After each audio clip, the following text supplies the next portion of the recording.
Hello दोस्तों, तो आज के इस वीडियो में हम कुछ बहुत ही मजेदार हिंदी वाक्यों को अंग्रेजी में ट्रांसलेट करना सीखने वाले हैं। जैसे कि सबसे पहला हिंदी वाक्य है तुम कभी नहीं समझते। इसी प्रकार का दूसरा हिंदी वाक्य है वह कभी नहीं सुनता। इसी प्रकार का यहाँ पर तीसरा भी हिंदी वाक्य दिया गया है हम कभी नहीं भूलते। अगर आप इन तीनों हिंदी वाक्यों को अच्छे से देखोगे ना, तो यहाँ पर देखो कभी नहीं का प्रयोग बार बार किया गया है और कभी नहीं का अंग्रेजी में मतलब होता है नेवर। तो हम इस शब्द का प्रयोग ट्रांसलेशन को करते वक्त करने वाले हैं। तो चलिए अब सबसे पहले वाक्य को ट्रांसलेट कर लेते हैं, तब आपको सारी चीजें काफी अच्छे से क्लियर हो जाएंगी। तो सबसे पहला वाक्य है तुम कभी नहीं समझते। तो तुम का अंग्रेजी में मतलब होता है यू, तो हम यहाँ पर लिखेंगे यू।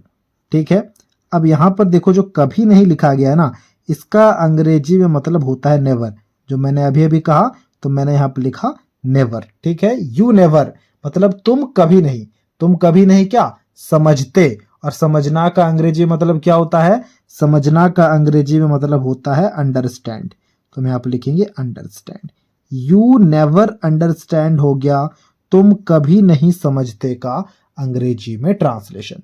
इसी प्रकार से यहाँ पर दूसरे वाक्य को जरा ध्यान से देखना। दूसरे वाक्य में लिखा गया है वह कभी नहीं सुनता। अब देखो किसके बारे में बात किया जा रहा है? किसी एक पुरुष के बारे में बात किया जा रहा है, क्योंकि सुनता लिखा गया है। अगर सुनती लिखा गया होता तब हम कहते हैं कि किसी एक स्त्री के बारे में बात किया जा रहा है।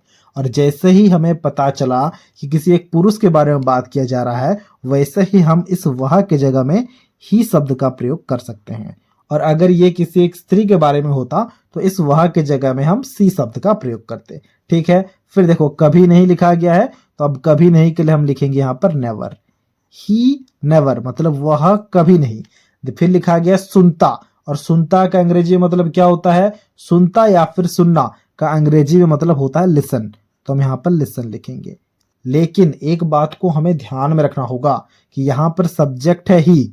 सब्जेक्ट का मतलब क्या? जिसके बारे में बात हो रहा है। और अगर सब्जेक्ट में ही या फिर सी आ जाता है ना, तो हम वर्ब को लिखने के बाद एस या फिर ई एस का प्रयोग करते हैं। तो हम यहाँ पे लिखेंगे ही नेवर लिसन्स। अब देखो इसके लिए मैंने यहाँ पर एक रूल भी लिख रखा है, जरा रूल को ध्यान से देखना।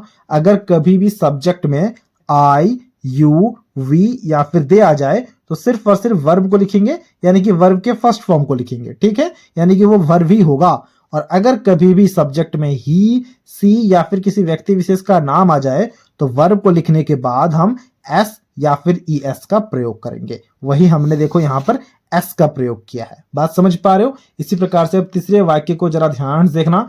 देखो तीसरे वाक्य में क्या है? तीसरे वाक्य में है हम कभी नहीं भूलते। और हम का अंग्रेजी में मतलब क्या होता है? हम का अंग्रेजी में मतलब होता है वी। तो हम यहाँ पर वी लिखेंगे। कभी नहीं का अंग्रेजी में मतलब होता है नेवर, तो हम यहाँ पर नेवर लिखेंगे। ठीक है, अब देखो भूलते लिखा गया है, यानी कि भूलना का अंग्रेजी मतलब क्या होता है? भूलना का अंग्रेजी मतलब होता है फॉरगेट। तो हम यहाँ पर लिखेंगे फॉरगेट। फॉरगेट या फिर आप इसे फॉरगेट पढ़ सकते हो।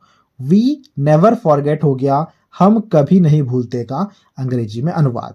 अब देखो अब आपके मन में यहाँ पर सवाल आएगा, क्या यहाँ पर हम फॉरगेट के बाद एस या फिर एस का प्रयोग नहीं करेंगे? बिल्कुल नहीं करेंगे, क्योंकि सब्जेक्ट वी है और हमें पता है कि अगर आई, यू, वी या फिर दे आ जाए तो सिर्फ और सिर्फ वर्ब को ही लिखना है। तो हमने यहाँ पर सिर्फ और सिर्फ वर्ब को ही लिखा है। ठीक है, इसी प्रकार से अब चौथे वाक्य को जरा ध्यान से देखना। चौथे वाक्य में लिखा गया है वह कभी नहीं रोती। देखो रोती लिखा गया, यानी कि किसी एक स्त्री के बारे में बात किया जा रहा है। और जैसे ही किसी एक स्त्री के बारे में बात किया जा रहा है, ये हमें पता चला, फिर हम इस वह के जगह में लिखेंगे सी। तो हमने यहाँ पर लिखा सी। अब देखो कभी नहीं लिखा गया, उसके लिए नेवर तो लिखना ही होगा। तो हमने यहाँ पर लिखा सी नेवर मतलब वह कभी नहीं। अब क्या कभी नहीं? कभी नहीं रोती, यानी कि रोना का अंग्रेजी मतलब होता है क्राई। लेकिन सी लिखा गया है, इसलिए यहाँ पर एस या फिर ई एस का प्रयोग होगा वर्ब के साथ। तो हम यहाँ पर लिखेंगे सी नेवर क्राइज। क्राई के साथ में ई एस का प्रयोग होता है, इसलिए हमने यहाँ पर लिखा सी नेवर क्राइज। इसका मतलब हो गया वह कभी नहीं रोती। ठीक है, इसी प्रकार से पांचवें वाक्य को जरा ध्यान से देखना। देखो पांचवा वाक्य में लिखा गया है मैं कभी झूठ नहीं बोलता। अब मैं के लिए हम यहाँ पर सबसे पहले आई लिखेंगे। ठीक है, अब देखो यहाँ पर कभी भी है और नहीं भी है, तो इस कभी और नहीं के लिए हम यहाँ पर लिखेंगे नेवर। I never. ठीक है, अब देखो झूठ बोलता यानी कि झूठ बोलना, ठीक है। झूठ बोलना का अंग्रेजी में मतलब क्या होता है? झूठ बोलना का अंग्रेजी में मतलब होता है लाई। तो हम यहाँ पे लिखेंगे आई नेवर लाई, ठीक है। या तो आप यहाँ पर आई नेवर लाई लिख के छोड़ सकते हो, या फिर आप यहाँ पर ऐसा भी लिख सकते हो आई, ठीक है, ये भी सही है और मैं अभी जो लिख रहा हूं वो भी सही है। आई नेवर, ठीक है, आई नेवर टेल अ लाई। यहाँ पर आप ऐसा भी लिख सकते हो आई नेवर टेल अ लाई, ठीक है, ये भी सही है। देख पा रहे हो यहाँ पर हमने नेवर लिखा है, आई नेवर लाई या फिर आई नेवर टेल अ लाई, ये दोनों ही हो सकते हैं मैं कभी झूठ नहीं बोलता का अंग्रेजी में अनुवाद। इसी प्रकार से अभी छठे वाक्य को जरा ध्यान से देखना। छठे वाक्य में लिखा गया है वे कभी हार नहीं मानते। अब इसके ट्रांसलेशन को अभी आपको खुद से करना है और हमसे कमेंट बॉक्स में शेयर करना है। अब देखो कभी नहीं के लिए तो आप यहाँ पर नेवर लिखोगे, मैं लिख देता हूं, ठीक है। और यहाँ पर देखो लिखा गया वे का अंग्रेजी में मतलब होता है दे, मैं यहाँ पर लिख देता हूं, ठीक है। अब देखो हार मानना का अंग्रेजी मतलब क्या होता है? हार मानना का अंग्रेजी मतलब होता है गिव अप, ठीक है। अब आपको अच्छे से इसके ट्रांसलेशन को खुद से करके हमसे कमेंट बॉक्स में शेयर करना है। तो ये था आज का वीडियो जहां हमने कुछ खास तरह के हिंदी वाक्यों को अंग्रेजी में ट्रांसलेट करना सीख लिया है। अगर आपको ये वीडियो अच्छा लगा है तो इस वीडियो को एक लाइक जरूर कर देना, और कुछ इसी प्रकार के वीडियोस को देखने के लिए आप हमारे चैनल को भी सब्सक्राइब कर सकते हो।